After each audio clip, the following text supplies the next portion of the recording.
আজকে এদের স্থায়ী ঠিকানা হবে মাটির বুকে।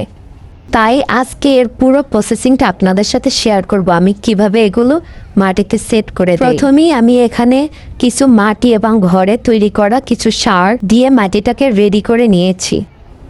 এরপরে জটলা পাকানো ঘন শিকড়গুলোকে একটা একটা করে প্লাস্টিকের হোল্ডার থেকে বের করে নিতে হবে, আর এটা খুব সাবধানে করতে হবে যাতে শিকড়গুলো ভেঙে নষ্ট না হয়ে যায়।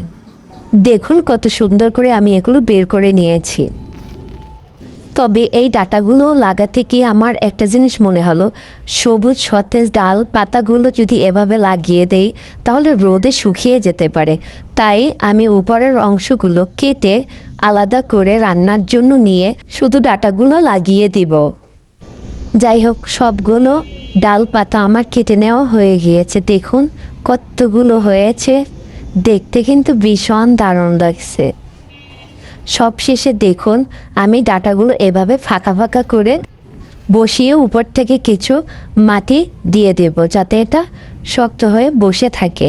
আপনারা কি এভাবে কলমি শাকের ডাটা থেকে শাক তৈরি করেছেন? আর যদি করে থাকেন তাহলে মাটিতে সেট করার পরে আপনাদেরগুলো কেমন হয়েছে কমেন্ট বক্সে পিকচার চাই।